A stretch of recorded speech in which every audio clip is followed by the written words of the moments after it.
person do?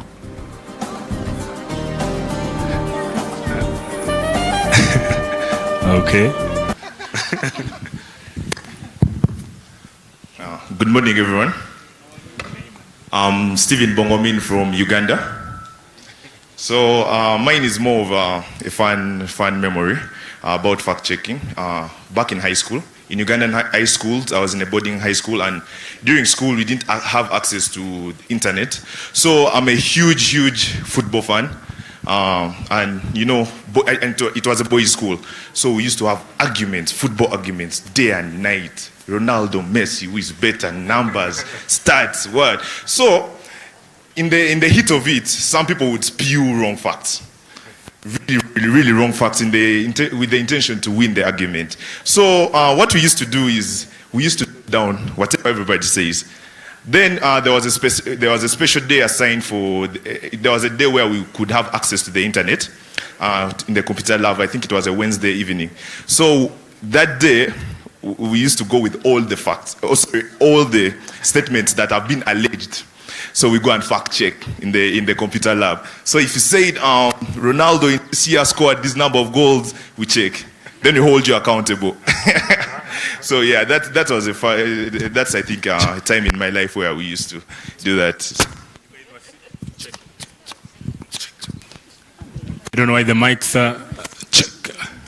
You guys are very serious in high school, eh? Okay, now that was the first question. Now the second question, ask the person next to you a cultural difference that you felt is weird in a country you visited, okay? Weird, something, let me give you an example, okay? And this is just to keep the conversation going and to help you understand the differences that we have in cultures.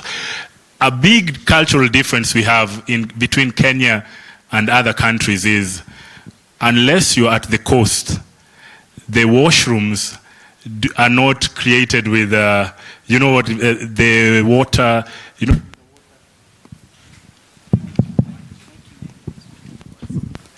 There's a water system at the lavatory for, oh, you guys haven't seen that?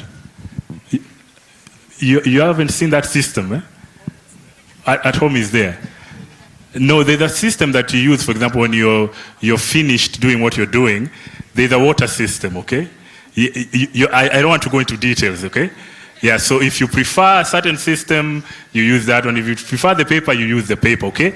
Now, in other countries, you can't go to a washroom and you don't find that, okay? Oh, the Ugandans are looking at me like, okay? Or you guys don't have it in Uganda, eh? So that's a big cultural difference, you see? So those are the cultural, you even don't know what I'm talking about, eh? So you've understood those cultural differences, eh? Let me give you another cultural difference for you to understand. In Uganda, I can be speaking like this, okay? And then I do something called I kube mbogo. Do you know that? Can I even try to demonstrate here? No, right? But for those who don't understand to kube mbogo, it is when you're speaking and then you somehow cough, and then that cough has like a mucary effect, okay? That's not it. See? Okay, fact checking, eh? I did that intentionally. Now, to kube mbogo in Uganda is when you're speaking and you sort of pronounce a word wrongly. Isn't that right? Yes. Now that's all. Now in Uganda, it's like a sin, eh? People can even laugh publicly. Woo! Now, just to try to speak. Now, the more you interact with people from different cultures, you'll get these cultural differences. So try to think of one or two, and then we continue. Exchange with your neighbor. There is a microphone around. So there's a microphone.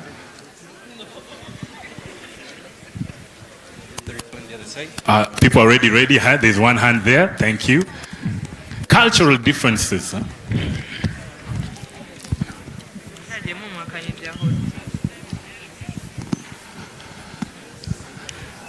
Good your morning. Name and where you're from? My name is Piloya Babra Nyako. I'm from Uganda. I've been to Sudan, and they have a difference in their marriage kind of sort of system that I can get. If I were a man, I could get married to very many women, and if amongst my women, if they give birth to sons, yeah, and I'm now not in position to take care of these women, I mean, in the conjugal rights or wherever. I hope you guys understand. No, we my don't. sons, you'll understand later. My sons would take over my position and would give birth, yeah, I mean, could have sex with one of the mothers and give birth to a son. I mean, to a son who is a brother. Have I confused us? Yes. A man getting married to like 3 women, and these women giving birth to children, or even a man getting married to like maybe 10 because it's allowed in their culture, yeah. So after giving birth to kids and wherever, and the man can no longer fulfill his duty, he can ask one of his sons, yeah, to carry on with the duties, and he gives birth to his brothers and not, you know, you don't give birth to a fellow son, but you give birth to brothers. Which country again? That is Sudan. Which one? North, South? South? Yeah, I was in South Sudan. South Sudan. Yeah. There's a reaction to that. I don't know whether it's a reaction. People are fact-checking. The reaction is here. Oh, the reaction. Give her. I have another. Okay. My name is Teddy Grace from South Sudan. My name is Teddy Grace from South Sudan. She talked of like Sudan. So I want to know, is it South Sudan or Sudan? And also let her tell us the tribe.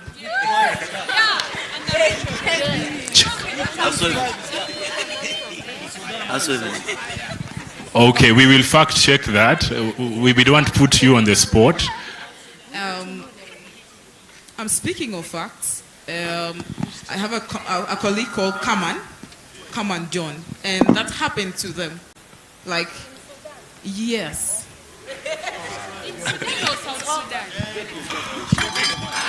Good morning. I am Chihoho from the DRC. I've been once in Ethiopia, and there is one cultural thing I discovered from there, and it's not weird at all, but I was surprised. For example, as we are gathering here for a meeting, then when we go for food, if I see a pretty lady like this, even if we don't know, so for her to show that she welcomes me and she appreciates me, she needs to feed me using her hands, even if we don't know each other. Like we are eating, then she takes it, and she needs to feed me using her hand. Hold on. Myself. They're asking who fed you. Let's just fact check. Is that true, or probably you are in a different meeting? We don't know what it was about. No. Let's fact check that. Okay, thank you so much. Good morning, all. Actually, he's a bit exaggerating the situation. But it happens anyway. Actually, there is a culture, like if you are having a meal with a family or a friend, they will feed you like by using their hands, so to show their love to you and their respect to you. But I don't think that they would do that to the stranger. So it's for more of the... So you don't think they didn't respect me? They did. No, yeah, they respect you.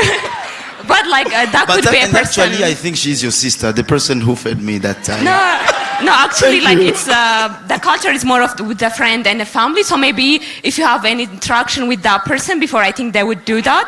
But to the stranger, I think that was at the Abyssinia restaurant. You know the cultural. Yes. Yeah, that was It was like I'm part of their family. Yeah, you're a family. Yes. Okay, thank you. So I'm not exaggerating. Okay. That true. Thank you. There is a hand here. I'm sure some of the people here would now be lobbying to have the next summit in Ethiopia next year. Okay, let's have one more. Oh, there's someone ready with the mic, please. Okay. Hello.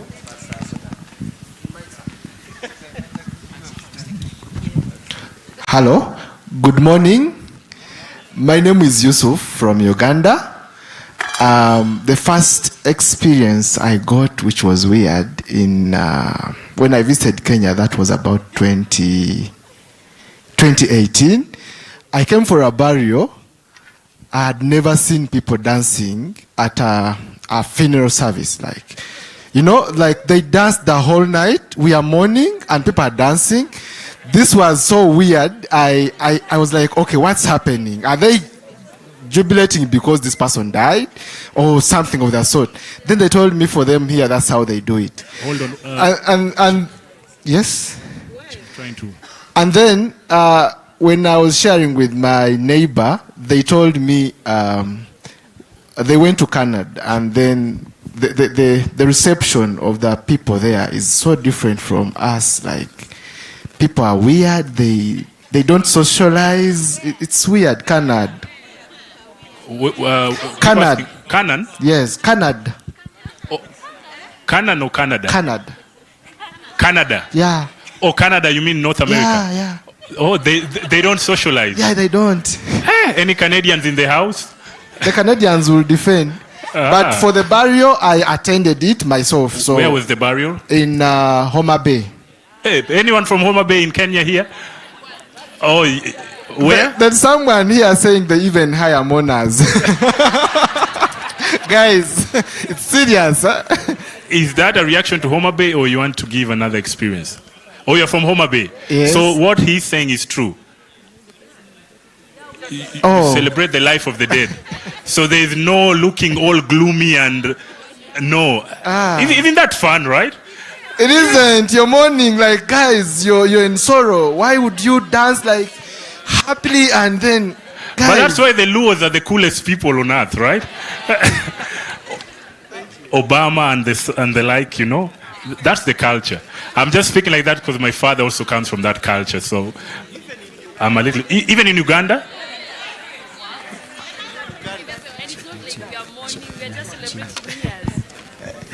Good morning. I think my colleague, I'm from Uganda, by the way. My name is Lawrence Lucio Wanyama. I'm with Samia, and that is an extension of the Luo. So we do the same, okay? So it is, we have three things we celebrate in life: the birth, marriage, and death. So for us, we don't take it that we have lost somebody, but it is more like, you celebrate the things that they have been able to achieve in life. Yep. So there is nothing to cry about. Thank you. Okay, thank you. Let's pass the mic to the lady, and then we'll go to another segment, a very special presentation from our sister. We're waiting for her. Just allow her to come to the stage as we take kindly.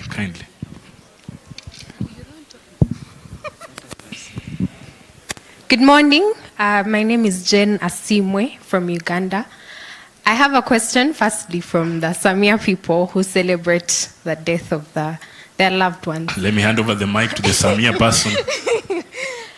Does that also happen for young people who have not really achieved anything, say a baby or someone young?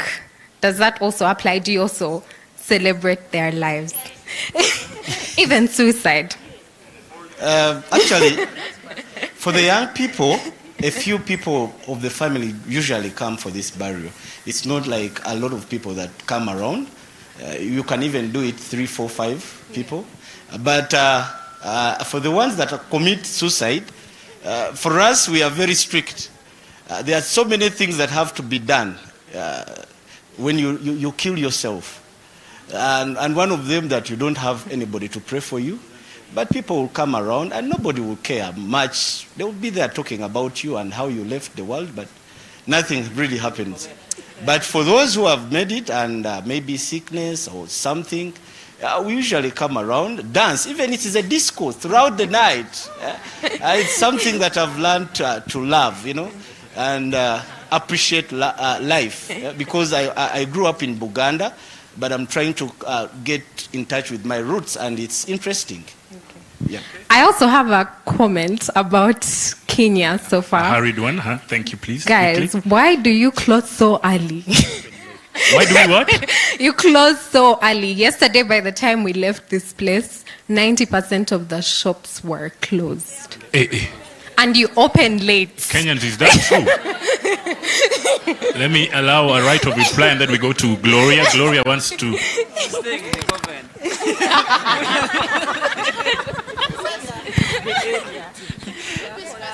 Mic check. Good morning. My name is Constance from Kenya. I'm surprised you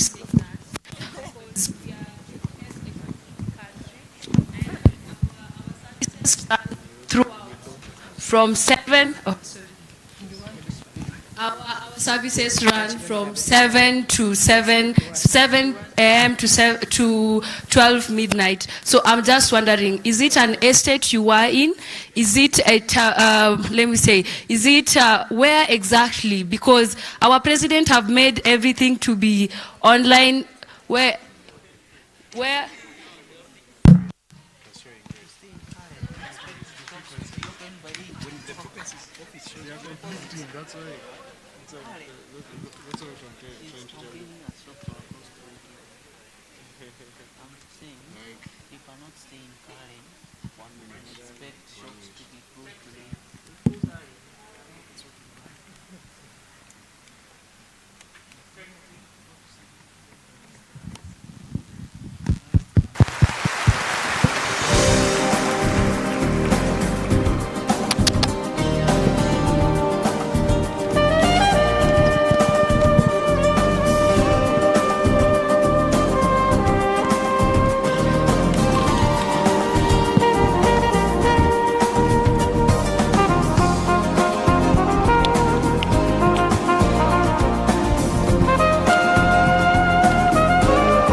Mic check.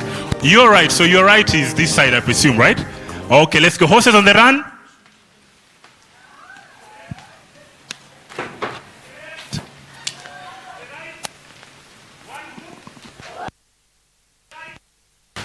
Run. Run. 2 hoops. Run. To the left. To the left. It's your left, not mine, okay? Okay, let's go. Horses on the run. 3 hoops. To the right. Horses on the run. To the left. Hey, some people don't even know they are left or right. Let's sit. Let's invite Gloria. Gloria is a wonderful person. She's come from Uganda. She's with the Ugandan delegation. And she has something wonderful to share with us. Gloria, over to you. Do you want me to hold the mic?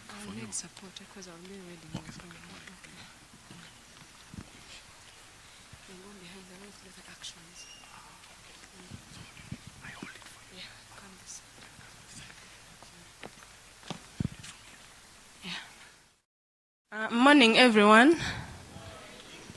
My name is Gloria. I'm a feminist, disability inclusiveness activist, and a climate activist being supported by Action Aid. And what prompted me to come on stage today, I did a poem on the story of Anna Choli girl. As we all know that northern Uganda had over 20-year conflict, and after this, our girls are suffering. Girls are being married off at 13. By 26 years, a girl is a grandmother. So this poem states the root cause of the problem up to the solution. It's a 5-part series, but we don't have time. I'm going to do the first part. If there's time tomorrow, we shall do the other part. Be inspired as you listen, and let us work together to help those girls.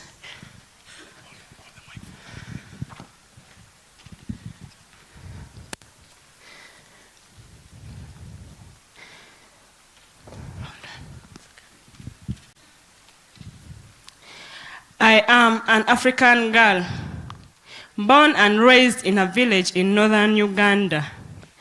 Society looks down on me, including my parents. They all say that I am worthless, that my only purpose is to bring cows home so my brothers can marry.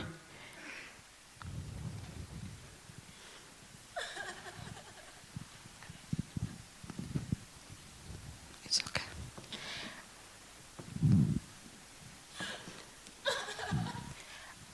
I stay home while my brothers go to school. Even if I go, I am looked at as a last resort when it comes to school fees. My brothers have to go first, they say, because they are the future of the clan, the so-called family heads.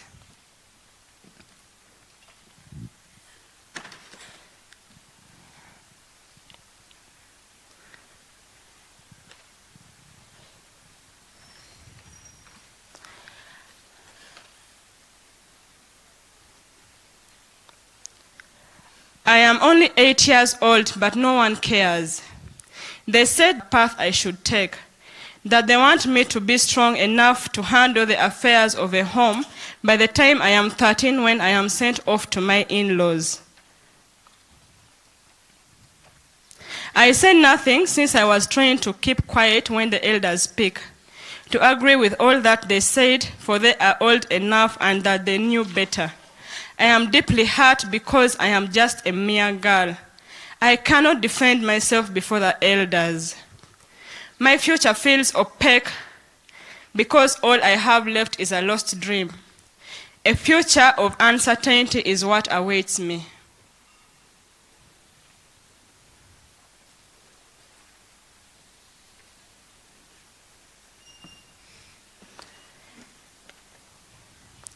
I had always admired the doctors. I had always liked the way they treated their patients. If only I had been given the chance, I had wanted to be a doctor, to travel the world treating people of different tribes and tongues. But all these are useless because I am just a mere African girl with a lost dream.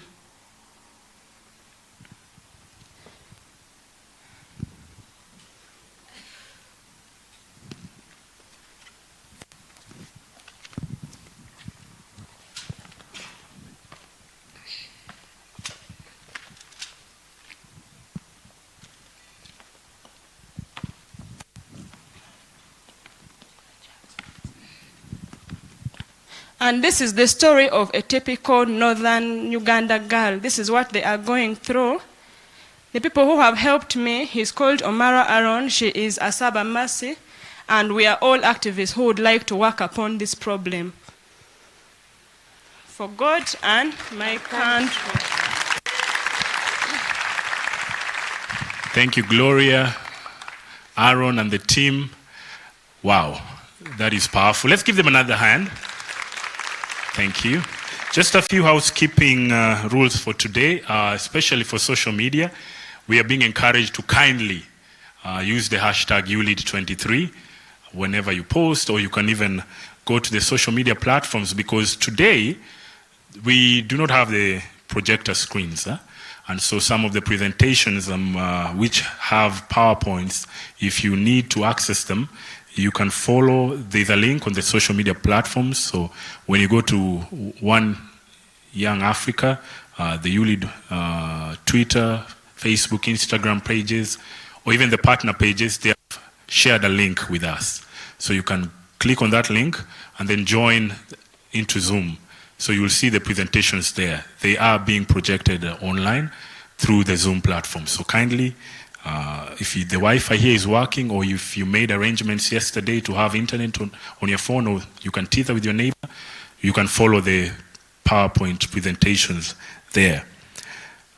Secondly, we encourage you, go like, the photos are there from yesterday, the posts, you can go there and like and share as we go into the first session for today. But before that, we kindly request if the YouLead song are there, and we remember, we just stand up, shake our bodies a little just to get the song in our system. Let's stand and we do the YouLead song to officially begin day 2. Let's kindly stand. DJ? Africa. I can't do as well as Mercy, but I'll try. Songa mbele. Songa mbele means forward.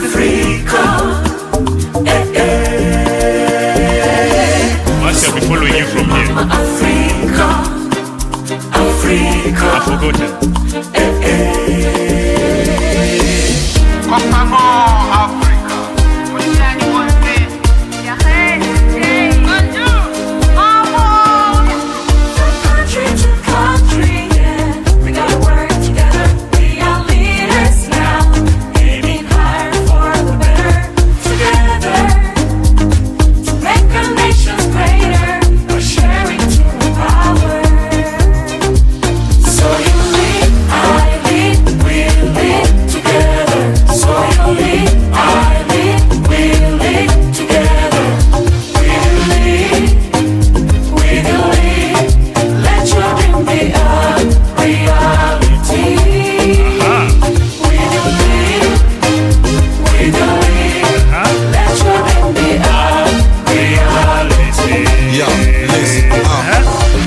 Shape young men and women with the pillars, with the future. Here we are, let's join together with ability to change communities, with love, with peace, to respond to our need, to call for unity.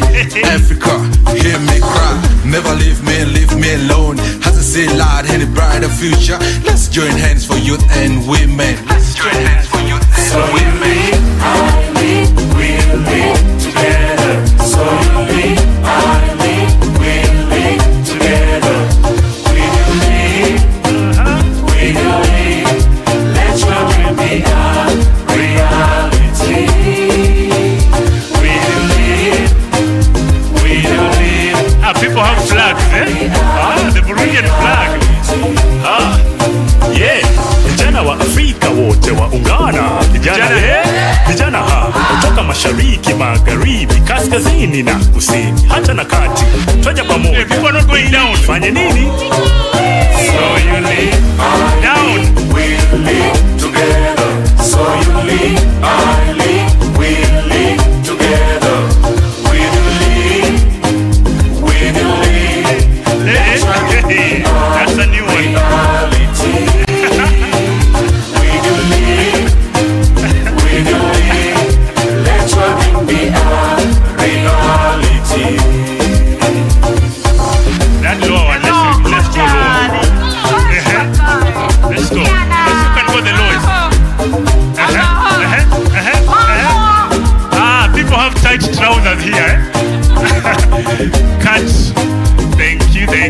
yourself the hand. Thank you.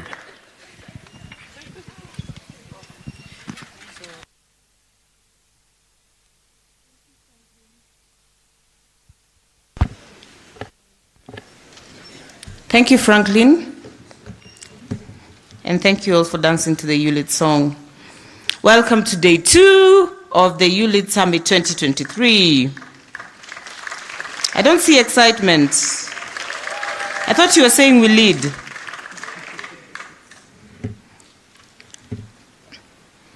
And welcome to the YouLead Day of Business. Today we are going to be focusing on conversations relating to youth and business. We have a series of conversations prepared in order to be able to execute this assignment. For a while now, since the year 2019, YouLead has been programming around youth and business. We have collaborated in a number of partners to do the same, including the African Continental Free Trade Agreement Secretariat. We have been able to set up a few affiliate bodies to be able to support this. Some of them may be represented in this room, including the Africa Youth Business Council and Ikoyaka.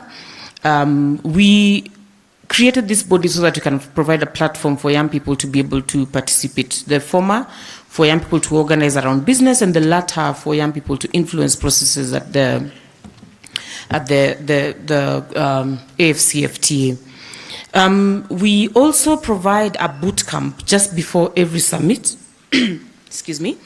We also provide a boot camp just before every summit. This is normally the Youth Enterprise Boot Camp. We have been doing it alone and providing training on business and enabling young people to understand the common market protocol and how they can be able to take advantage of opportunities to do business in the region. This has always accompanied the award process that is going to be happening this afternoon, the Youth Enterprise Award. And ideally, what normally happens is that we train, a few business pitches are done, and then once the pitches are done, a panel of judges will then select who is the winner. Sometimes we announce the winner in the summit, sometimes the winner is actually linked to the funders and they get to access the resources themselves like we did last year. Today is not going to be any different. The only difference is that we're going to be having very powerful conversations around the topics of the AFCFTA, the Women and Youth Protocol, which was being negotiated this year.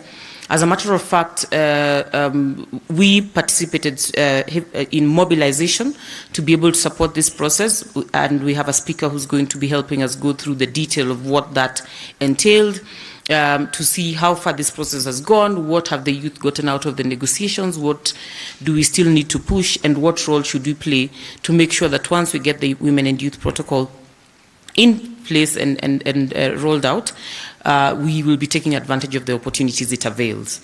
The second conversation is about the future of work. I am too excited about our keynote address today.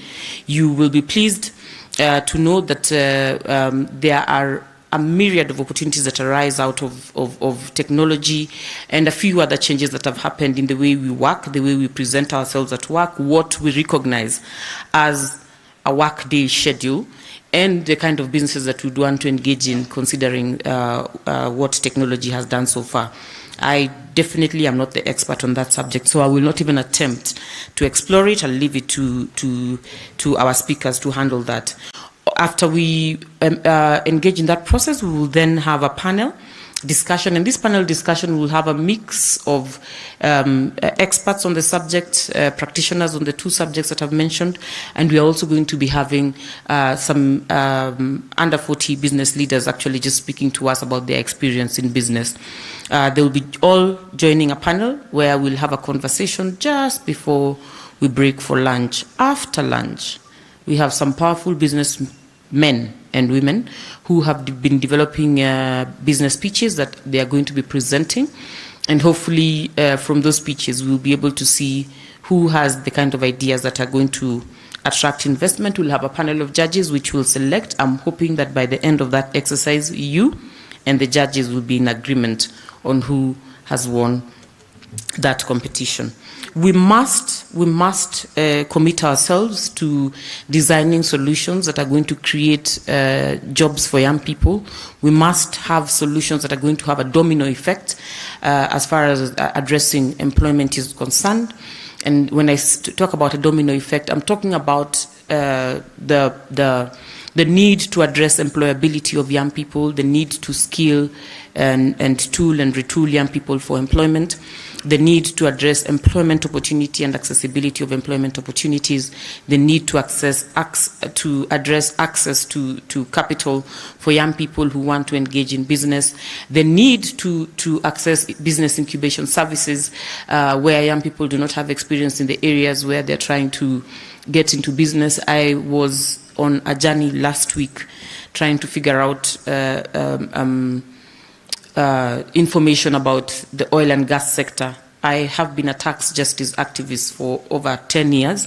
I have been talking about the extractive sector. I have been talking about fairness of tax for the extractive sector, but I had no clue what goes into the business of doing oil and gas. And I can imagine how intimidating the exercise of trying to find information on how to roll out your business if you're venturing into a new area can be.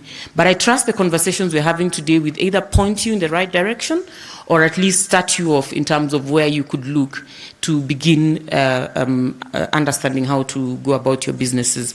We are hoping that at the end of this conversation, if not some, all of us will be able to start a business, because at the end of the day, the mission that YouLead has is to make sure that young people have disposable income in their accessible to them, so that they can be able to engage actively as citizens for political purposes. The main reason why this was established, I told you yesterday, is because the youth say they want money in their hands if we are going to engage them in any conversations about politics and governance.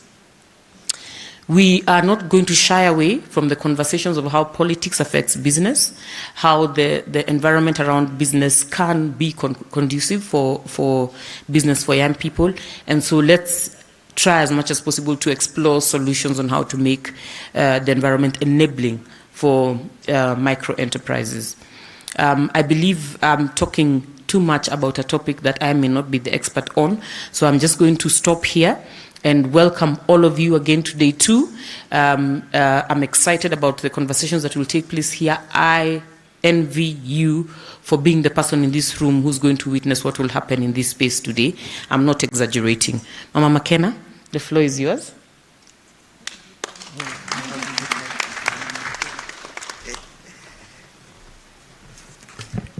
Good morning. Good morning. Good morning. Did you have breakfast, or the rains have kind of touched your brains differently? Because when Franklin was the floor and we were dancing, everybody was kind of dancing. My dancing partner, we are doing well. We can still give them competition. Just look at the next person and tell them the future is now. But do you believe in that statement? I'm asking a question. Do you believe the future is now? Today I will not do, I'm trying to be like Stella, so I'm trying to use my phone. Just 3 things I want to talk about, because unfortunately what I wanted to say Stella's already touched on, and I don't want to repeat that.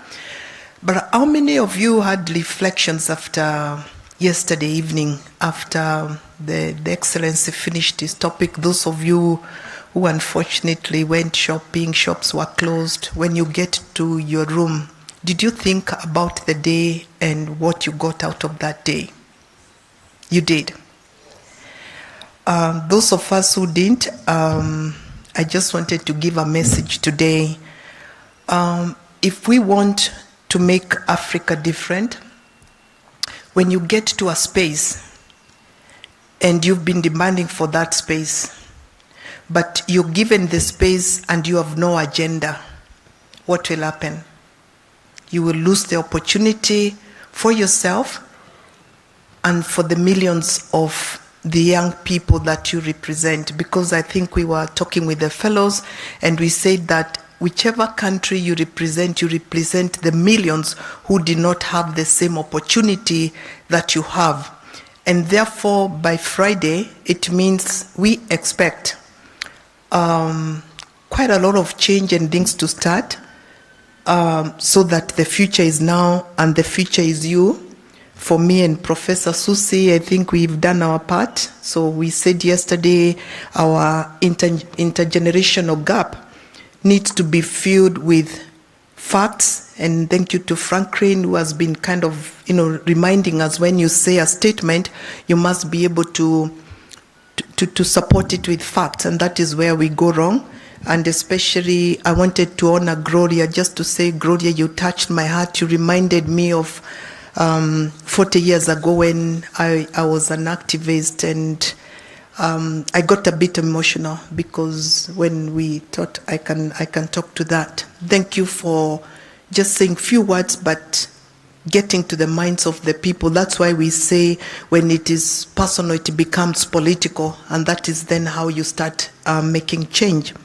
So I just wanted to say, in this space that you have been given, with the serious faculty and guests that we have, what I hope to hear from, or what I hope from you, are two things. There are those of us who are politicians, and those of us who are business people. There are those of us who are activists, but none of us can survive on their own. We need each other. So I'm hoping that you're here because you want to connect, you want to learn, you want to share knowledge and insights, you want to bring your expertise, but also to listen to the expertise. And if you do that, there are two things that will happen. You will accelerate your personal growth as well as your business growth or your political growth. So that's why I'm saying that I hope you have all the seriousness that will even encourage our guests to be able to do that. So whatever little support that you receive, never underestimate it, because that is what, like the CS said yesterday, whatever step you make, celebrate it. Because most of us are waiting for the big steps, but the little 1 inch you make, let us celebrate it, so that that offer which is given to you, make sure you extend it to somebody else. It's not about me, it's not about you, it's about others. Because when you become a leader, then you are a servant leader, meaning you are supposed to serve others. And that is what we are looking for in this journey, if we have to achieve the Africa we want. Professor Marauka yesterday gave us the roadmap. We are looking for servant leaders in the business, in education, in health, in whichever position you hold, be it IT. And I want to just smile because Kama was seated here and he was hot spotting, and then we had him saying, look at my internet is working out, my internet is working. So we didn't understand, but because he was hot spotting from one of the fellows' phone. So that means if you are hotspotting somebody else, if you're leaving, just kind of give them that, because he might have been in an interview and he might have missed his interview for that. That's a problem with technology. So I'm hoping we'll get the solutions as you come on the floor. I want to finish by saying, when you have a moment, my friends, don't stick with the people that you know. Listen to the experts in the room. Those are the people you look for. And they say, when you want to be great, stick with the great. When you want to be a positive thinker, that's what you need to do. If you have people that are discouraging you, then you need to review your friendship. And one thing that we shy away from is when we are building our networkings, sometimes we refuse to drop the negative energies. They keep pulling us back. Never be shy to say this is not working. Learn from it and make the next step. So if you're not networking, if you're not going to move from here today with a number of people that can help you think or continue working with, I think that will be a missed opportunity. And just to finish, I just want to say that we are all in continuous learning and not in sharing as part of what will make us competitive. I'll tell you that business is competitive. It's not about they like me or not. If they like you and they are not supporting your business, then you need to ask yourself what is wrong. So you need to be competitive and relevant to the world, the way the world is changing today. But I believe if we are a bigger chain, then our competition becomes better because then we are in volumes, we are in numbers, either in numbers in expertise, politicians, and you can imagine how you can change the world if we all stand for the same values, if we all stand for the same principles, if we all respect one another, and just to say this is what is going to get there, because I was smiling when we were looking at different culture, but how do we embrace each other, because we can't all be the same. So when you want to embrace me, do not force your culture into me, but let's embrace one another, because there's a reason for that. So to finish, I would like to say that business and politics, what challenges me is one value, which is called integrity and discipline, and I'm hoping that that is the direction that we will be picking in terms of how do we do clean business, how do we do clean politics without saying, but this is what has been done in the past, unless we want to remain status quo.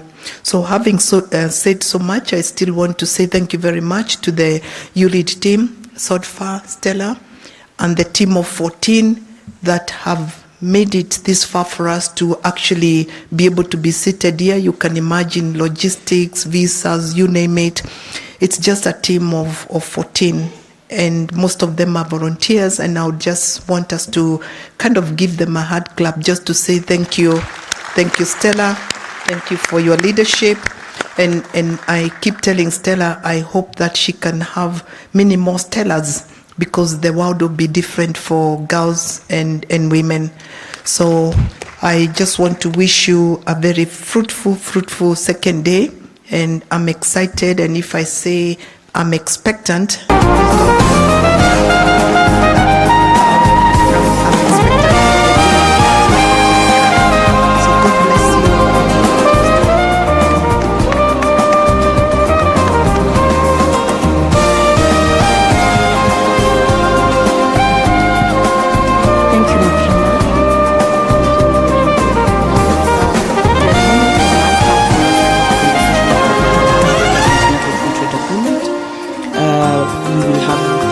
leaders in the room sharing experiences on cross-border trade efforts, the successes and the challenges so far. We shall also be defining or talking about legal instruments, the policies and the regulations that have been put in place and how those are being enforced. This, of course, is going to be inspired by the work of the AFCFTA Secretariat that is represented here by a very powerful woman, the lead of the Women and Youth Trade at the AFCFTA Secretariat. Please help me welcome Ms. Laya May Satora, the Women and Youth in Trade expert at the AFCFTA Secretariat, to take us through this session. Maya, the floor is yours.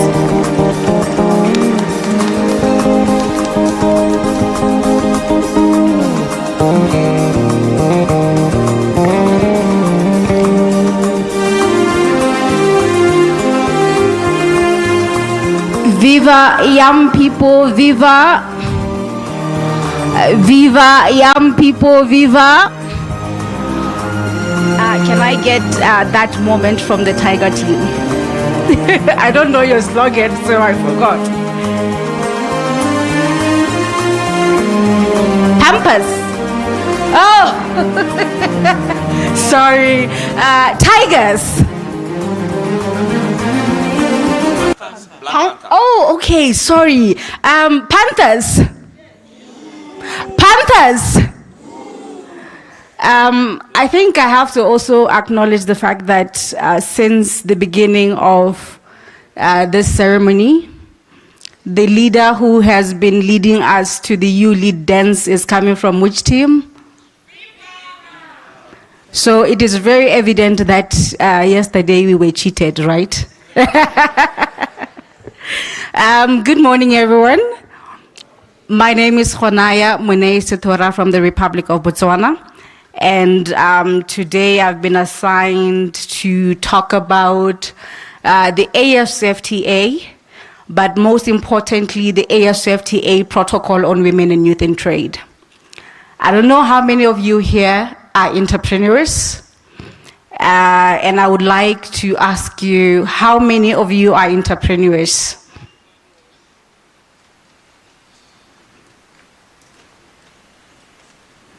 I can only see 5 hands. Does it mean all of you are employed 9-to-5 jobs? How many of you are employed 9-to-5 jobs? Then there's a problem. Because if you are unemployed and you are not an entrepreneur, how are you going to benefit from such a summit? So I'm going to talk about something that will change your mind, but mostly actually foster innovation among young employed Africans. I always say that I think COVID was, it was really much evident that before COVID, youth unemployment was a pandemic in Africa. Is that right?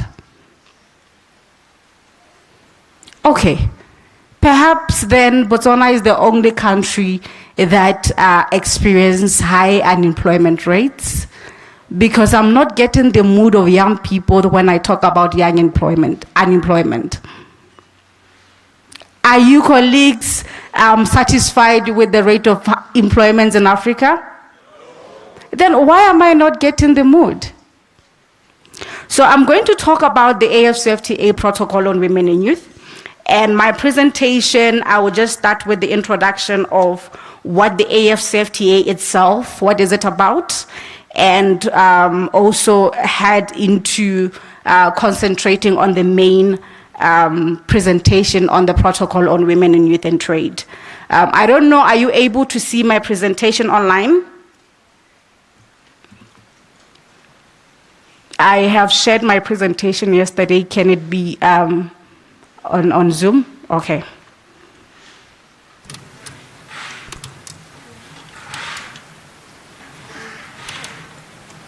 So I'll start with the introduction of the AFCFTA, the status of negotiations of other protocols, and then head to the AFCFTA Protocol on Women and Youth and Trade, and possibly, if we still have time, I can touch into the operational instruments of the AFCFTA. The AFCFTA agreement itself, it stands for the African Continental Free Trade Area Agreement, which is actually a flagship project of the African Union Agenda 2063. I think my colleague Lennon yesterday from the APRM spoke more on the Agenda 2063. The AFCFTA is a blueprint for attaining inclusive and sustainable development across the continent over the next 50 years in the context of African economic integration.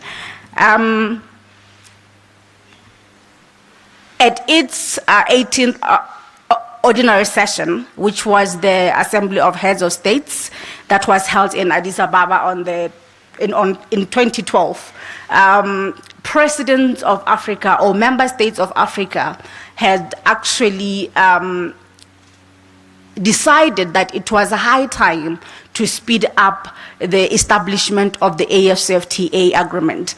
And I wish we had more time for me to take you back to where the AFCFTA came from, which is from the Abuja Treaty during the formation of the Organization of the African Union, before it came as to be the African Union by today. The agreement entered into force on the 30th of May 2019. And by that time, only 24 countries had ratified or actually had also signed that they are ready to trade among each other at low or free without any custom duties to be incurred. As we speak of today, the AFCFTA agreement has been ratified by 47 African countries. And perhaps for me to just explain more on this slide, when we mean 47 countries of African Union member states have ratified the AFCFTA agreement, we are saying that these 47 countries have agreed that they will be able to trade among each other without any barriers. So to young entrepreneurs who are in this room, they understand the most important part of you having the ability to access markets in other countries, and not you being worried about the cost of accessing those markets, and also the cost of you having to trade your products or your services in another country.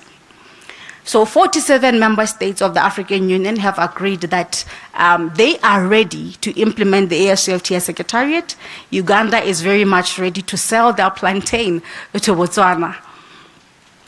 I'm going to also give you brief on the status of negotiations, on how the negotiations of the agreement went about since 2021. The AFCFTA negotiations are scheduled in two phases. The first phase of the negotiations covered the trade in goods, the protocol in trade in goods, and the protocol in trade in services. These are the protocols that we say are the instruments that came with the agreement itself. On the next slide, you will see that I also tried to divide in terms of the layers of the agreement.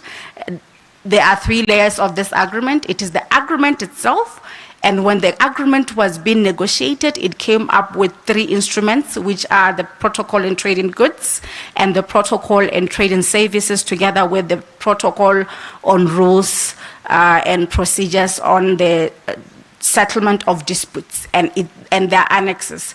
And this third protocol on rules and procedures on the settlement of disputes, its main actually purpose is to tackle any dispute that might arise during this trading among borders under the AFCFTA.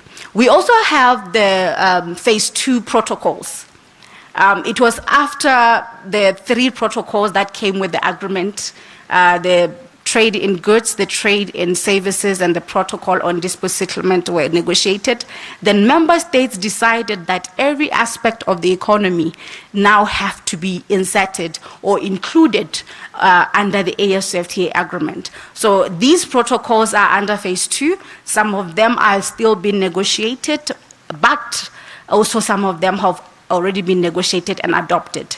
And the phase 2 protocols include the first one include the intellectual property rights, IPR, the AFCFTA protocol on intellectual property rights, the AFCFTA protocol on competition policy, the AFCFTA protocol on investment, and the AFCFTA protocol on digital trade.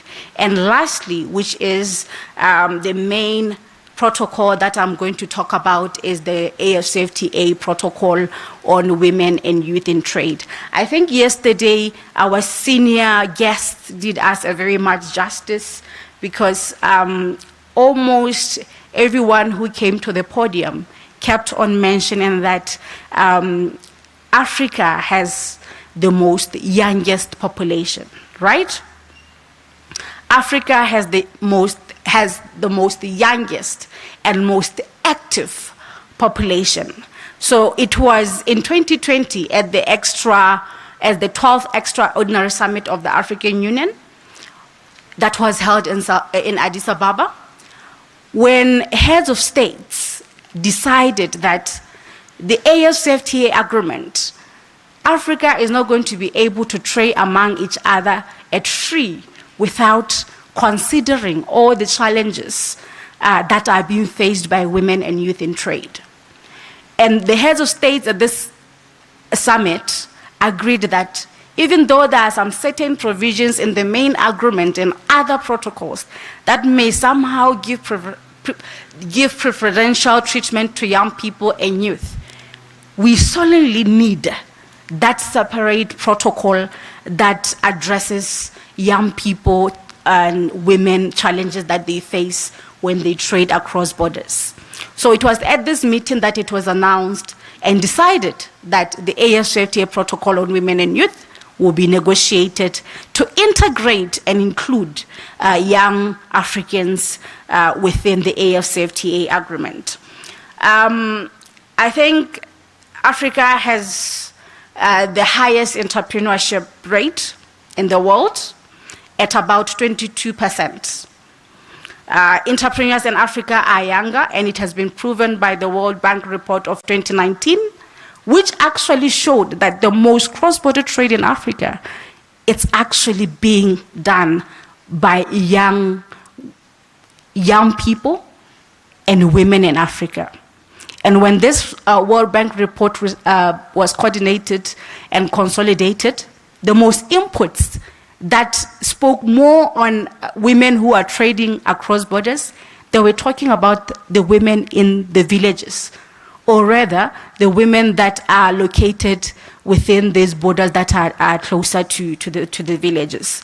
And that is why it was agreed that it can never be a successful agreement for Africa if we do not involve the most people that are mostly involved in trade, which are women and which are youth. And when it came to the context of young people being integrated in the AFCFTA, it came from the fact that Africa is also facing one of the highest rates of unemployment, and actually COVID-19 has taken some countries back from where they were in terms of development. And this protocol is actually also coming with, encouragement for young people to be innovative, knowing that they will be able to expand markets for their products and services in other African countries. Given this protocol, it will be easier for them to sell their services in another country. But let also, before going into the process of how we negotiated this protocol, let me just take you through some of the challenges that are faced by women and youth in trade in Africa.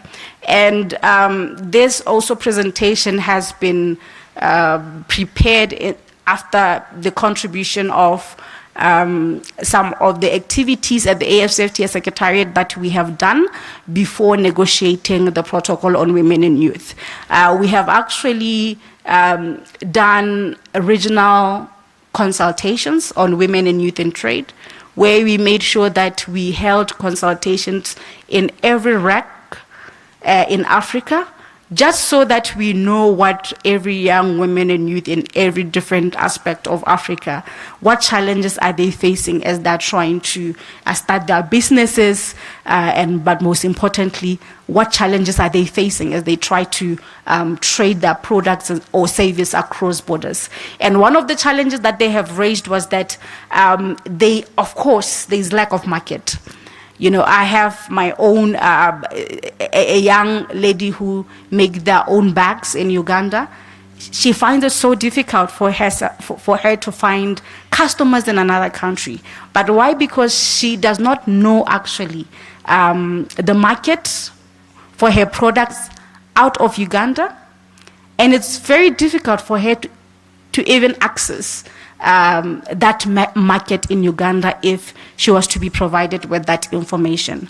The other challenge that young people raised from the report is that they have indicated that there is, of course, lack of trade finance. Young people, of course, do have innovative ideas of how to better their lives, but it always comes back to the fact that they do not have startup capital for them to, start their businesses and be able to run their businesses. Another challenge was, of course, which is this protocol trying to address, was the high cost of trade cost due to non-tariff barriers that they encounter at the borders. And this also includes procedures that are required for you to trade outside your country, the documentation that you have to go through for you to trade out of your country. And these are real barriers that actually cost every young business in Africa. And I was giving an example to the EAC fellowship group the other day. I said, even in my country, Botswana, for you to sustain your business, especially when it comes to just the registration itself, that could be very hectic. So the protocol on women and youth, ladies and gentlemen, it's trying to actually address such challenges. It comes with provisions that actually request member states, especially heads of states, of course, the presidents, to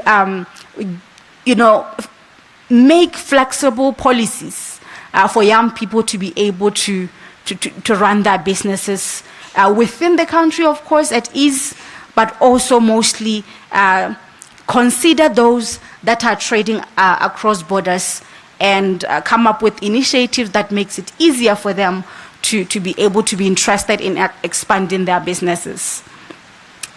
So what does the AFCFTA Protocol on Women and Youth have?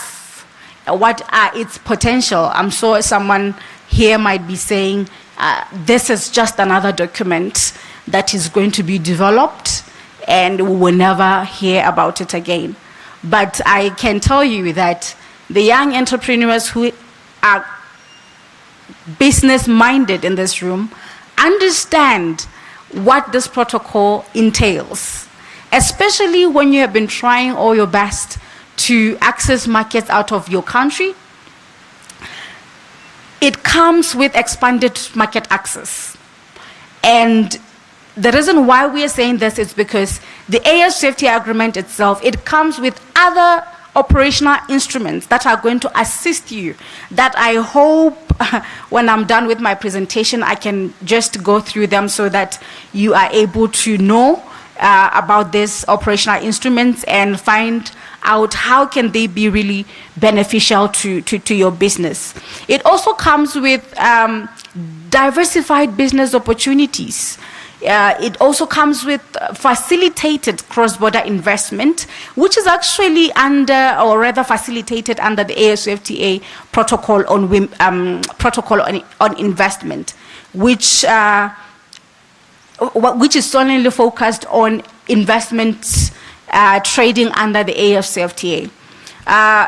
We also believe that this protocol, like I have mentioned, it somehow fosters innovation and entrepreneurship among young people so that we don't stay at home and blame our leaders for being jobless, while we have tools that have been developed by member states for you to use them to be innovative, start a business while you are still waiting for your 9 to 5 job, and of course better your life.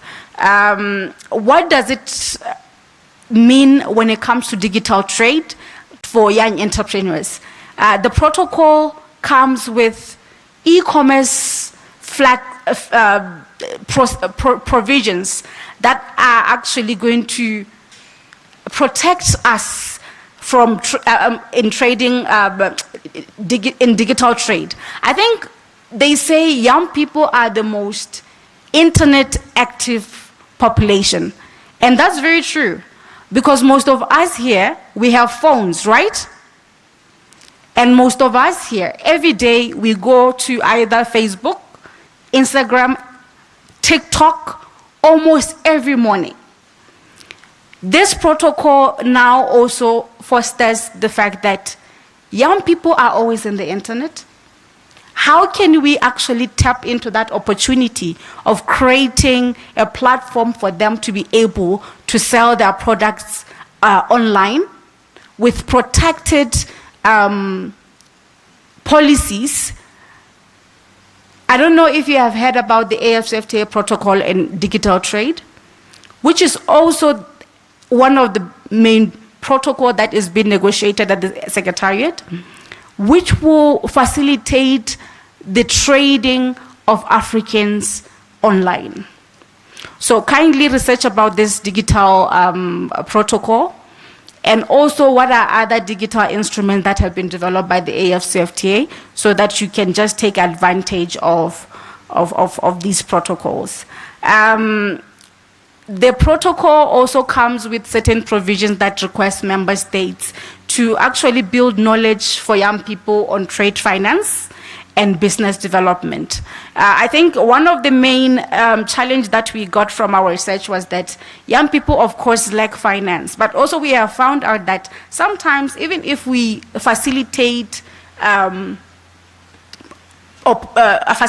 opportunities for young people to gain finance, they also lack financial literacy,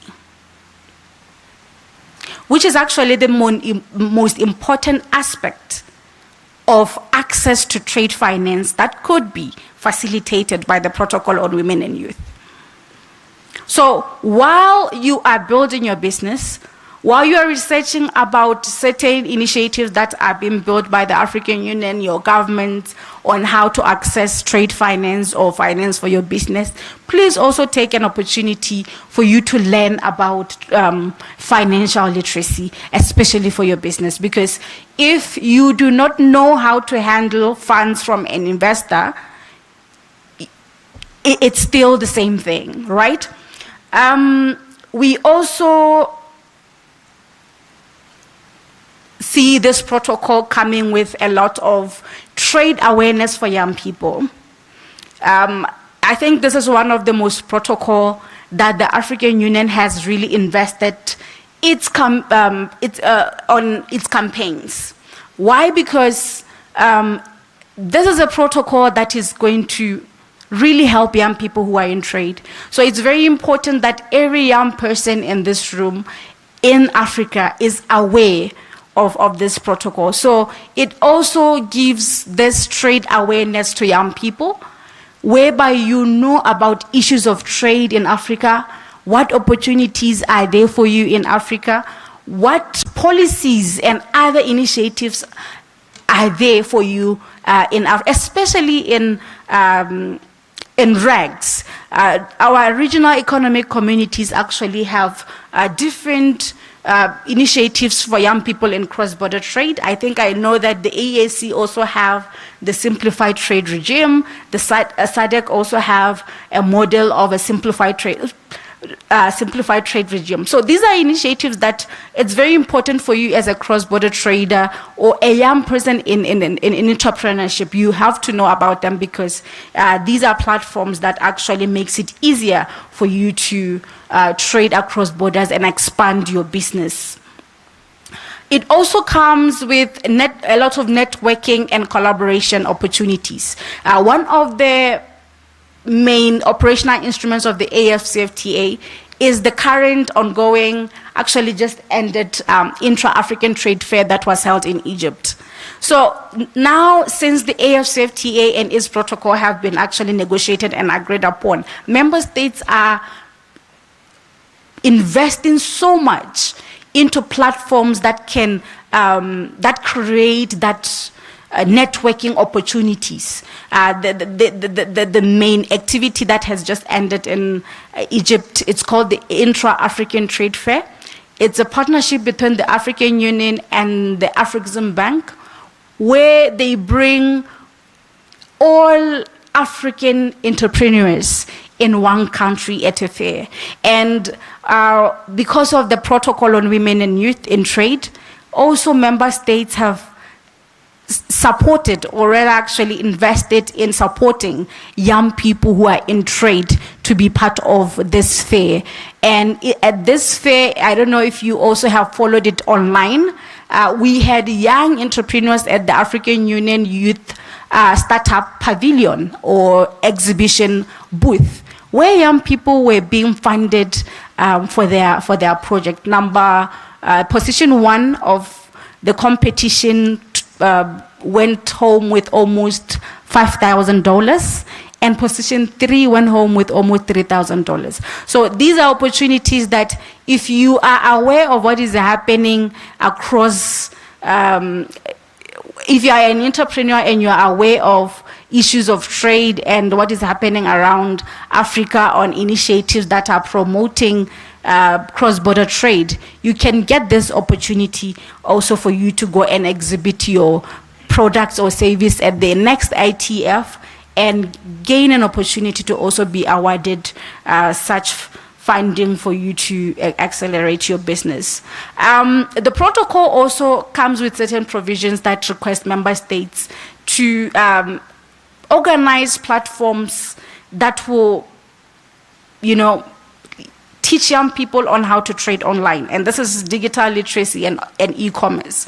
And when we talk about digital literacy and e-commerce, we also talk about certain provisions that, of course, makes it cheaper for you to be able to trade online. Under our research, we actually found out that, of course, young people are the most people who use the internet, but also in other regions of Africa, internet accessibility is not easy, but also internet is not cheap or affordable. So we also requested member states within this protocol to, promote public-private partnerships, of course, with these telecommunications providing companies, just to find a way of how we can make sure that young people can be able to trade digitally. It also comes with export readiness. It encourages young people to be export ready. And what are we talking about when we talk about export readiness? It comes with member states having to actually organize certain programs that will, educate young entrepreneurs on being export ready. From the issue of how to read trade documents, packaging, standardization, and any other procedures that you may need to know when you export across borders. Now, when we negotiated the AFCFTA protocol on women and youth in trade, just to take you through the procedures as been requested, this is a protocol that was, of course, negotiated by young people. But most of the time, when we negotiate protocols, we negotiate with member states. And when we say we negotiate with member states, member states actually nominate people from their countries, but mainly ministries of trade, who are our main focal point as the AFCFTA Secretariat. They nominate people who can actually represent their countries at the negotiations of the AFCFTA. But when it came to the AFCFTA protocol on women and youth, it was different from negotiating other agreements. Why? Because we had normally seen member states only sending their Ministry of Trade chief negotiators, which are, of course, these are people who have been negotiating on trade issues for their country for a long time. But when we came to the AFCFTA protocol on women and youth, we have seen member states nominating the actual entrepreneurs in their countries to come and negotiate this protocol. And I think those who are in trade policy knows that, these agreements are not supposed to be negotiated by private sector.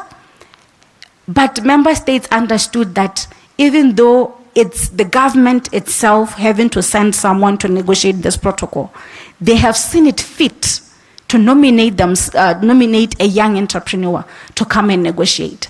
So we had a table of young people negotiating this protocol.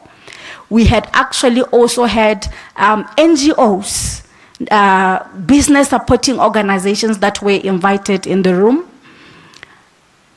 And also, after the regional consultations that we have taken as the Secretariat before negotiating, we had held the first AFCFTA Women and Youth in Trade conference that was held in Tanzania last year, which was heavily supported by member states because they understood that conference, its outcomes will contribute mainly to the development of the key elements of the protocol on women and youth. So during that conference, we also further had roundtables, young entrepreneurs roundtables, and women entrepreneurs roundtables. And the reason why we had it separate is because we understood that women in trade experience different challenges that are experienced by actually youth in trade.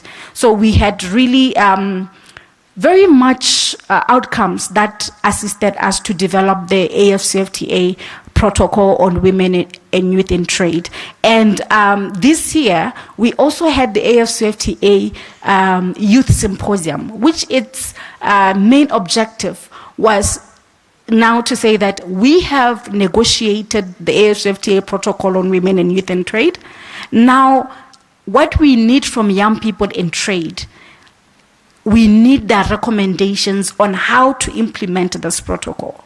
So you could see that member states of the African Union, especially the heads of states, they're very much committed to involving young people in policy decision making. So the AFCFTA Youth Symposium that was held this year also came with a very comprehensive report that guided member states on how they are expecting their involvement as the implementation of the agreement is taking place, but mainly how they are expecting the inclusion in the implementation of the AFCFTA protocol on women and youth in trade.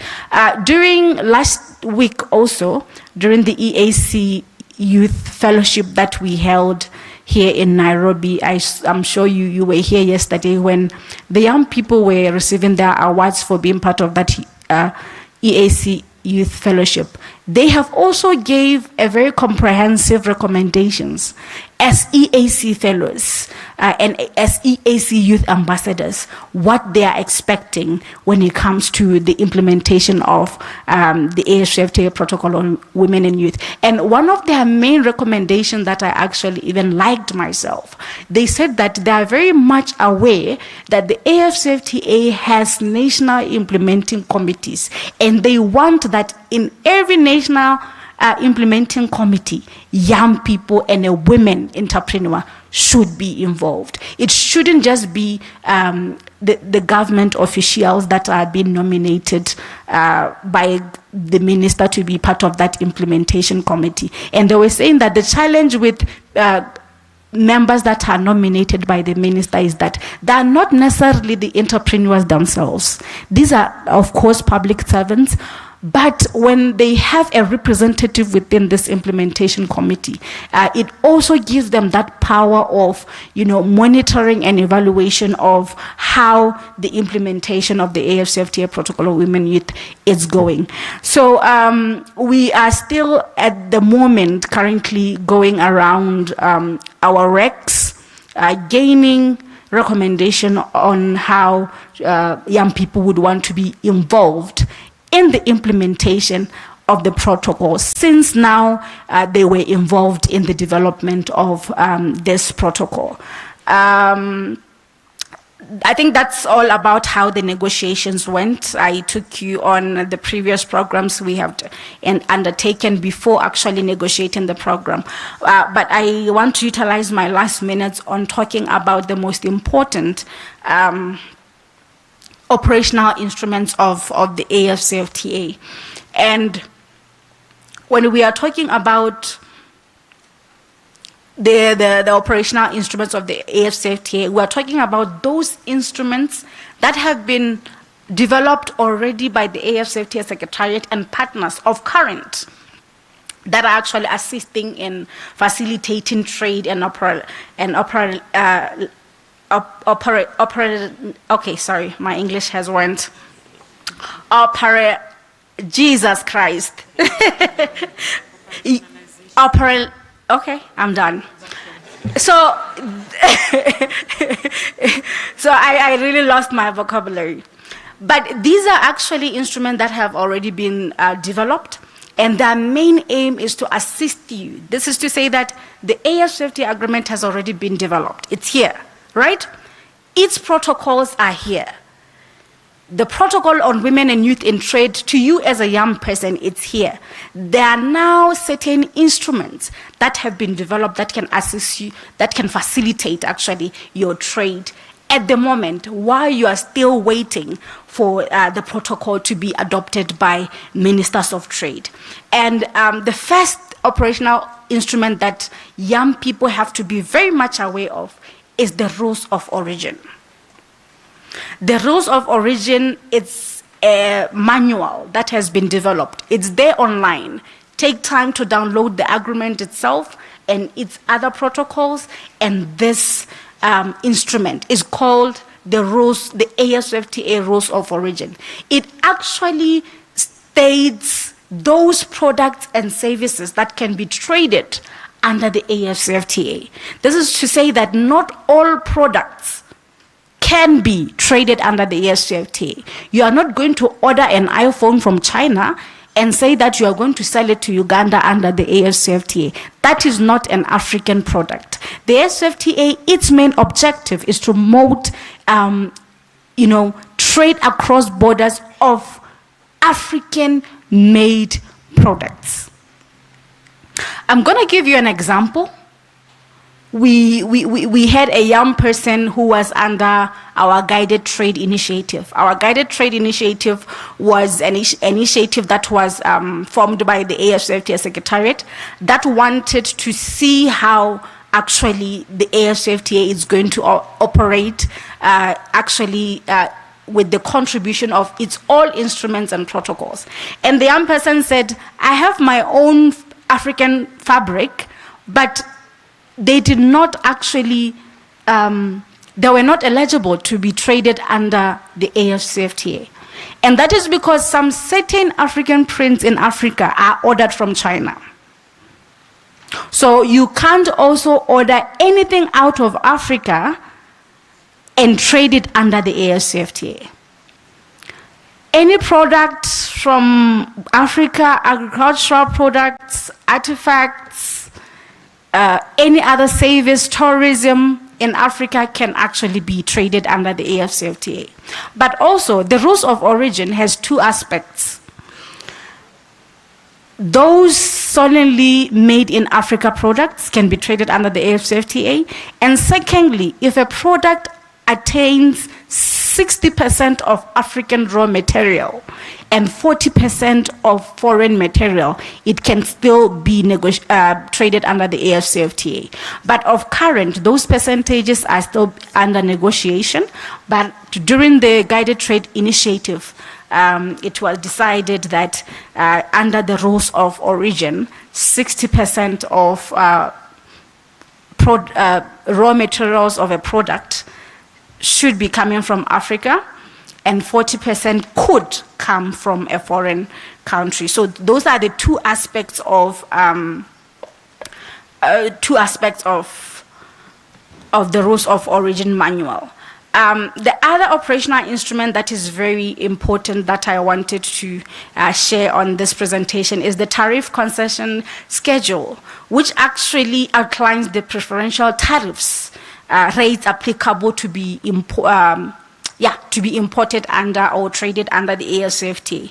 It specifies tariff reductions to be implemented over a period of time, which is actually 10 years. The other operational instrument that I wanted to talk about is the Pan-African Payment and Settlement System.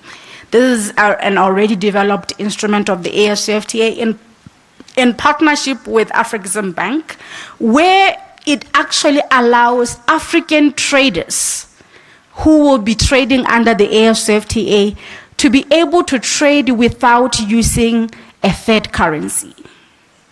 I think you are very much aware that when I have to trade to Kenya, as from Botswana, I might have to use a dollar or a euro, right?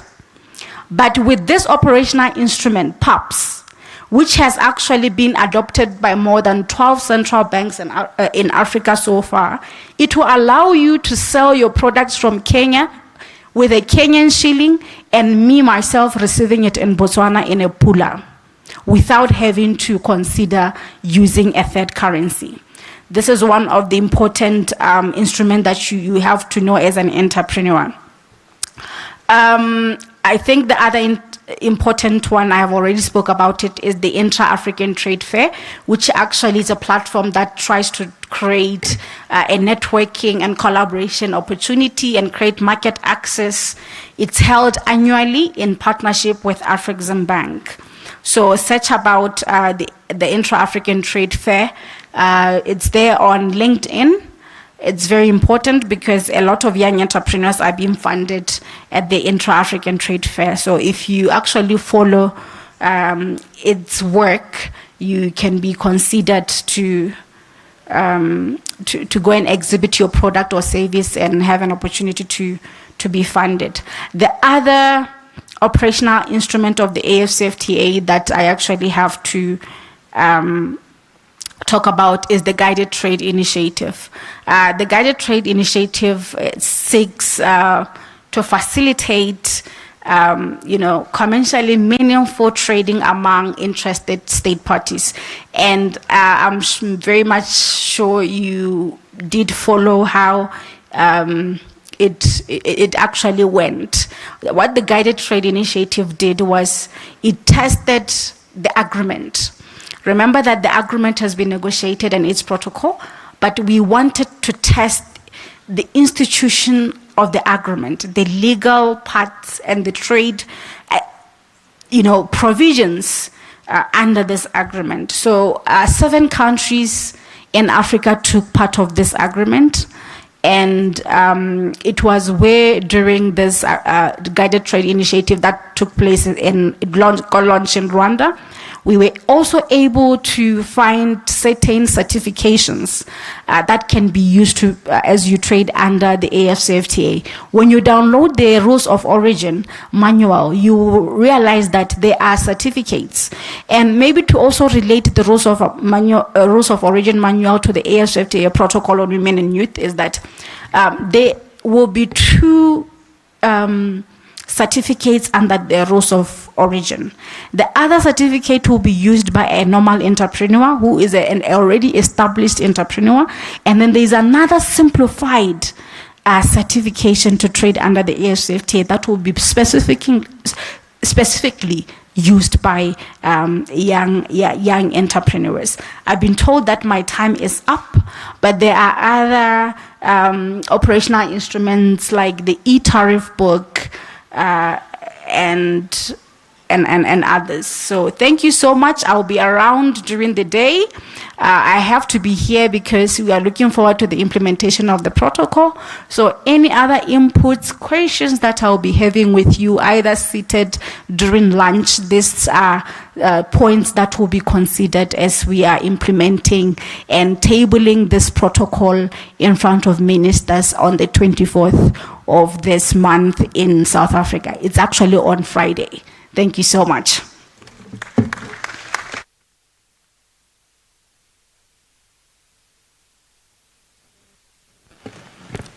Thank you, Honaya. I know you have had to end your presentation abruptly. We are just going to request that you sit on the next panel so that you can answer all the questions that our delegates may have, or maybe to give additional information about the remaining operational protocols.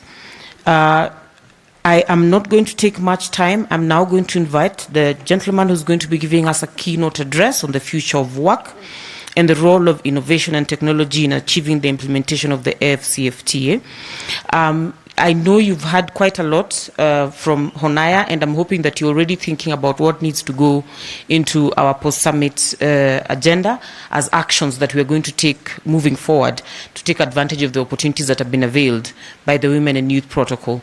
But I also want us to just have a time to reflect on what the future of work looks like, so that as we make our recommendations, we're not making recommendations about work or proposals or ideas that will not survive in the next coming years. The best person to speak on this topic is a global speaker, innovation consultant, futurist, Kwame Opoku. Help me welcome Kwame Opoku.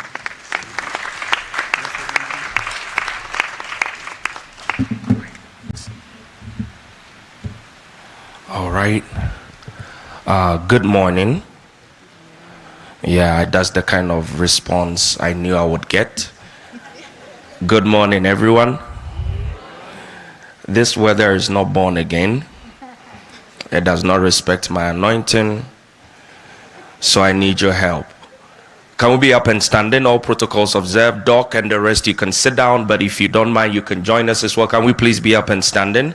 I want us to do something real quick. We're young people, aren't we? Is anybody here inside the delegates who's older than 45 years? Anybody? Nobody. All right. Please drop the laptops, drop the phones. Let's do what young people do.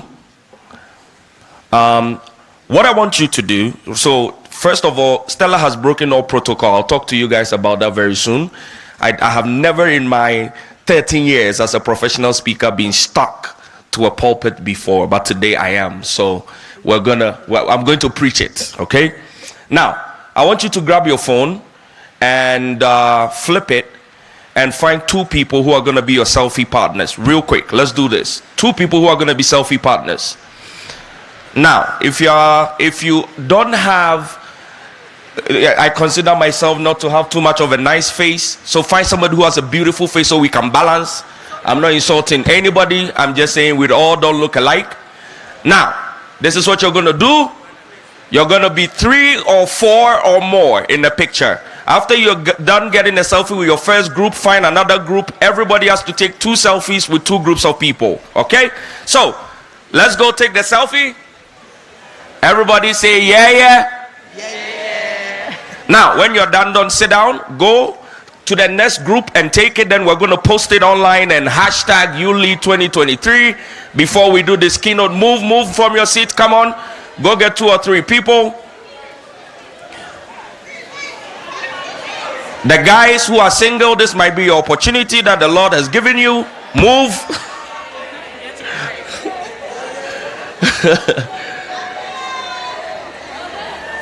Let's do it, let's do it, let's do it.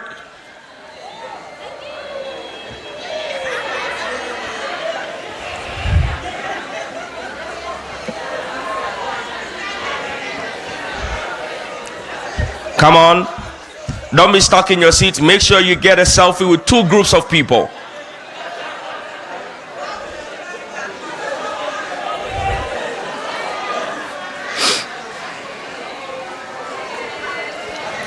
Amazing. Amazing. This is the only way we can face this weather. Face to face. All right, you have 60 more seconds to get another selfie. 60 more seconds. Go to the back, go to the front, move, run. Somebody finally caught the anointing and came up here. Nobody came up here. Can you imagine? Let's get a selfie. We have somebody who came upstairs. Why not? Let's do it.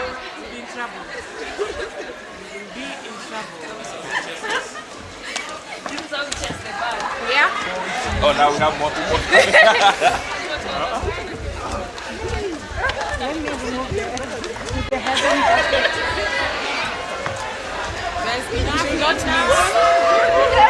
Okay. Let's get to work. The last one.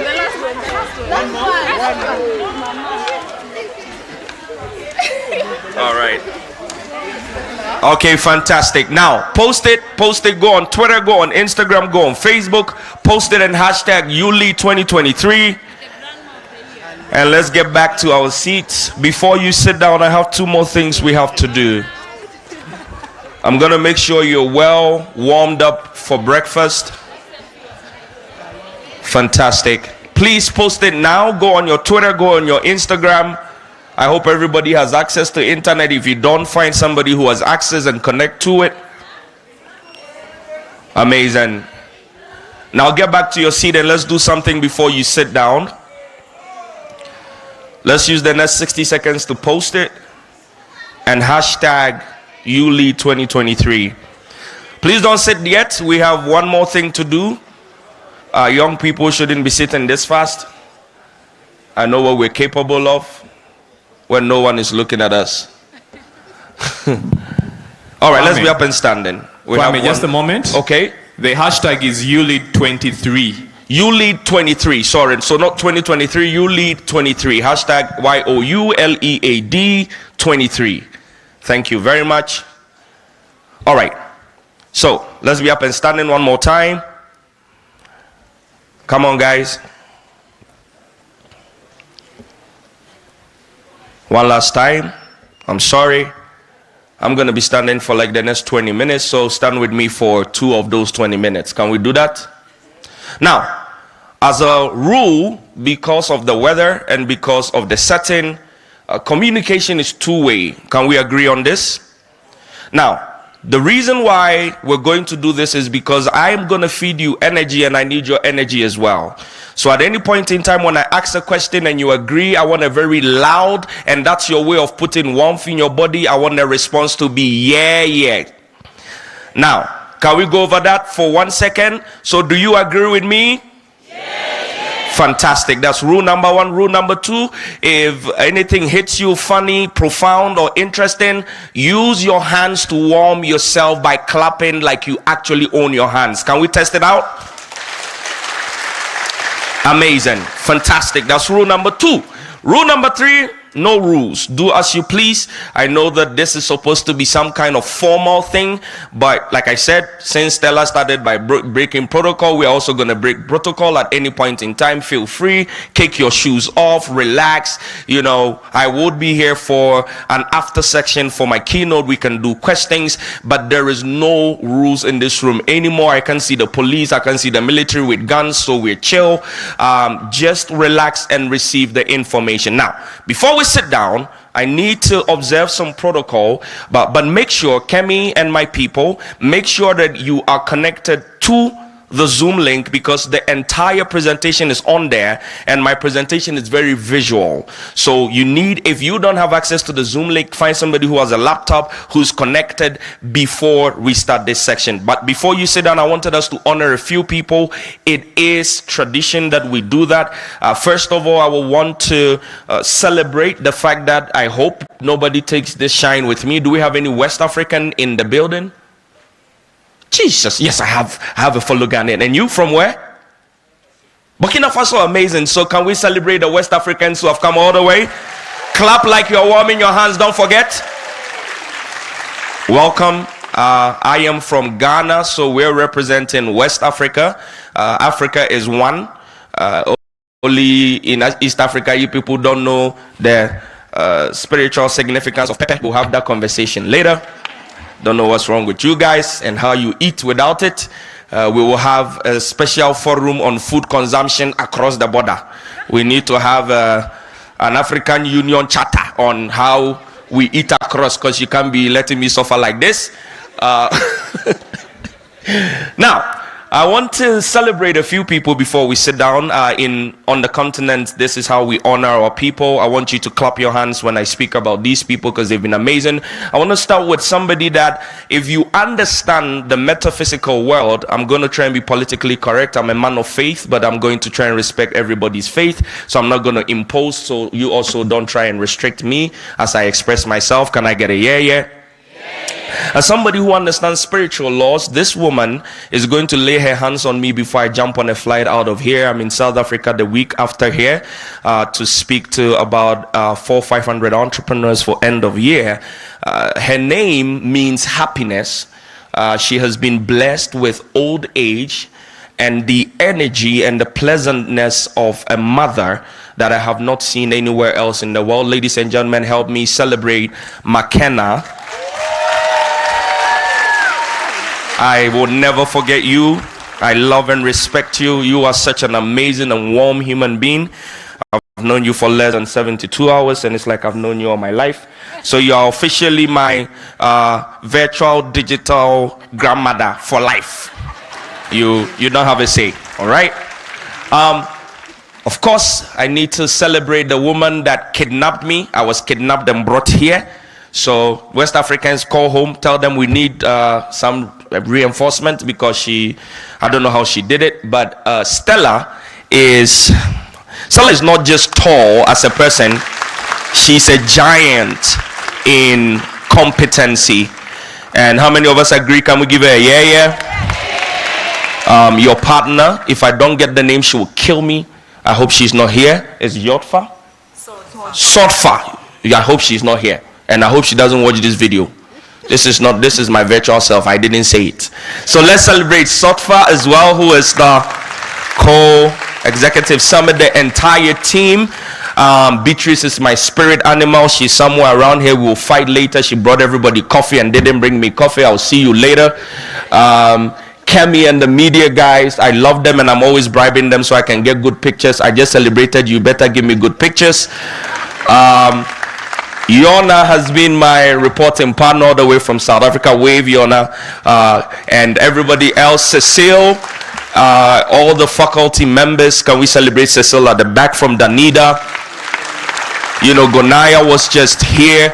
Guys, if you know what it takes to stand in front of these people to speak, you would, guys, she was talking, some of you on your phone. If you try that with me, my angels will walk in this crowd and discipline. Don't try it to.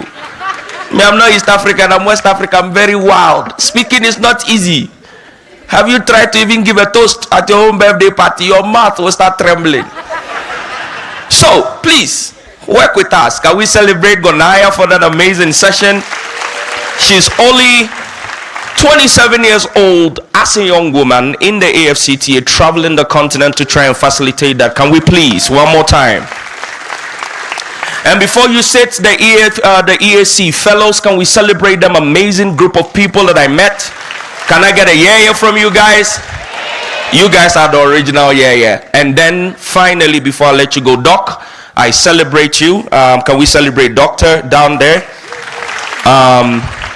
We honor you very much. And now this one is the best one yet. Do it for yourself as you sit down. Celebrate yourself for being here. You could have been anywhere else in the world. Please have a seat. Please have a seat.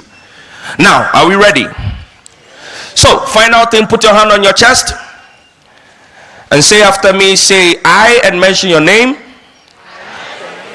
Say I refuse to sleep no matter the weather, and say the devil is a liar.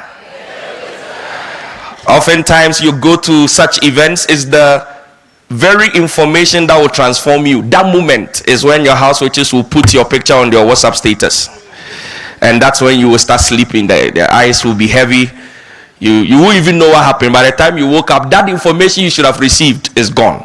All right, now be 20 minutes. I'm gonna give you a few house rules again. I've established a few of them. The first is how and what's going to happen. So please be very rapt and follow me, because I'm going to inundate you with information. We're going to have a crash course. We're going to go to the past. Somebody say time travel.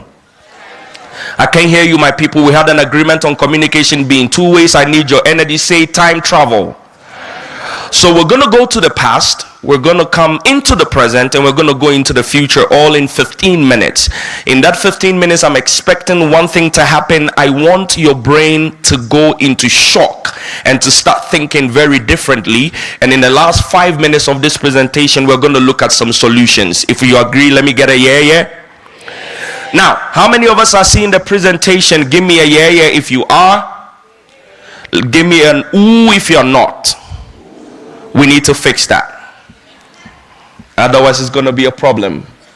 If the tech team can help with that in 2 minutes, if not, and some of the guys who have access to it here will move here, because I can hear all the oohs here. Like I said, the presentation is very visual. So if you're not in there, you're going to miss out. How do we access the link so that they can all get in there? If you have it and somebody next to you also has it, please move to this side for those who don't, so we can get more people seeing the presentation. Let's pull up the laptops, try and get in. If the tech team can help. If you are... Okay, Kemi has information for you guys real quick. Okay, the best place for you to access this is on Zoom. So just use the link bit.ly. It's probably better if you go to our social media so you can see this. bit.ly/YouLead Summit 23 Live. bit.ly bit.ly / okay, uppercase Y U lead with an uppercase L Summit uppercase S 23 live. If you are on the WhatsApp group, you'll find that link there. If you go straight to One Young Africa on any platform, the link is there. Just tap it, register, and get into the webinar. All right, thank you very much. So my keynote is titled The World at 8 Billion. The World at 8 Billion. Who am I working with? If you're looking at me whenever I go this, thank you very much. You know the deal. So let's go to the next slide. Now, a little bit of a brief introduction. I think that the presentation runs a little bit slow, so follow my voice as you follow the visuals as well. Let's go to the next slide. I work at the intersection of youth development, technology and innovation, and the SDGs. I think that my screen has stopped here, so I'm not able to see.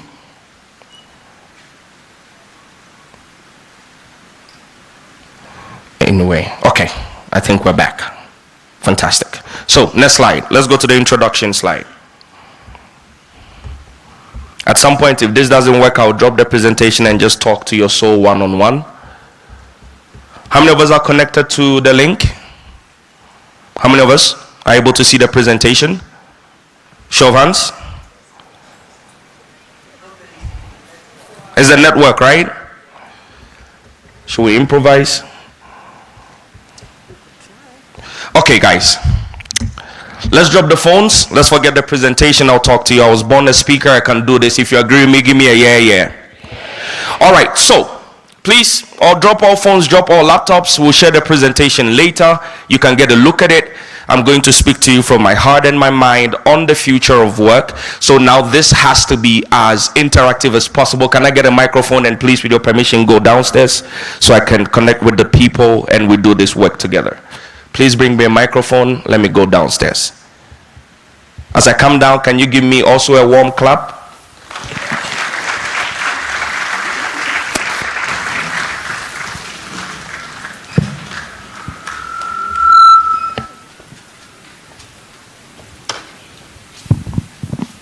You, my brother from West Africa. All right.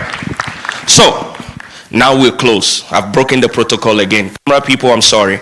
Now, I work at the intersection of youth development, emerging technologies, and the SDGs. You would have seen in my slides, if we're able to see it, some of the work that I've done, but that's not important. Let's focus on what is. Now, there are two types of thinking that actually characterizes the world that we live in. Two types of thinking. If you're making those, I want you to write them down.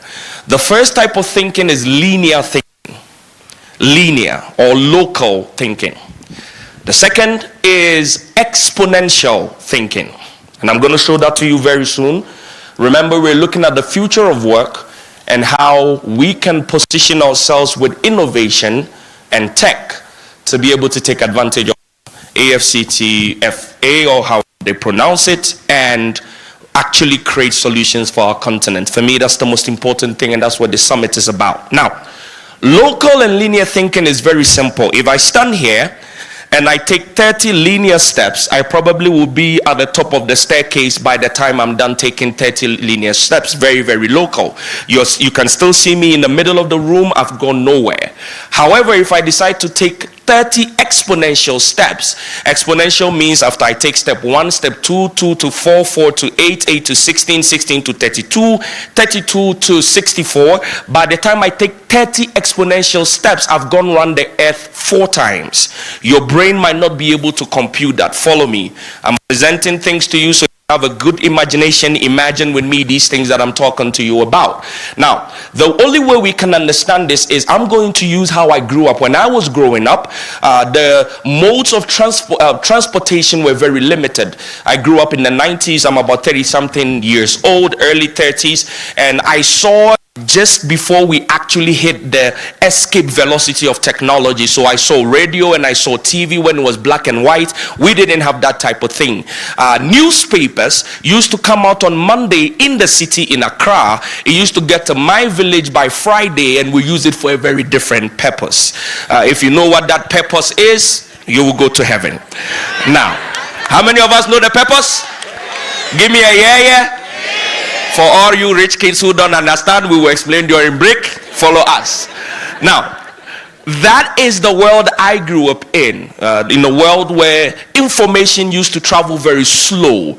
It used to move at the rate of a horse. Do you remember all those movies where when they had a message to communicate to the king, some guy would jump on a horse and would take the little information and would run, and it is how fast the horse could go that would determine how fast you received information. How many of us remember? In Ghana, there was something called GBC. This was the local or national television that we had, and this is interestingly, we had our GBC at the same time that BBC was established, but today we are not on the same level. They will beat me in Ghana, but I'm not going straight home, so by the time I get there, they would have forgotten. Now, the point is this: in a local world, everything is very limited and linear. Your thinking is limited. You cannot take a product out of Nairobi into Accra, Ghana. You cannot take it into Madagascar. It definitely is not going into Johannesburg. Everybody is localized and limited by that kind of thinking. What happened with technology is it disrupted that operating system and moved us from linear and moved us straight into exponential. A little bit of history on the internet. It started as a military technology. It was called ARPANET, ARPANET. I'll give you so much information so that you have so much to research on when you get out of here. It started as a military technology, early days, pocket switching, TP, IP protocols. For those of you tech heads and programmers, if you know this is how it started. It was supposed to allow military people to communicate in enemy territory so they could know how to map things out. Now, of course, as they did that, they realized there could be a real commercial use case for this thing called the internet, and that's the reason why technology moved the way it did. Let me take 2 steps back and actually define what technology is. Now, for a lot of us, when we think technology, we think software and we think hardware. No, sir. Technology is anything that makes work easier, faster, and more efficient. Do we agree with this? So technology is anything that makes work easier, faster, and more efficient. If that's your wife is technology. If that's your girlfriend is technology. So fire was a technology. How many of us can agree to this? Electricity was a technology.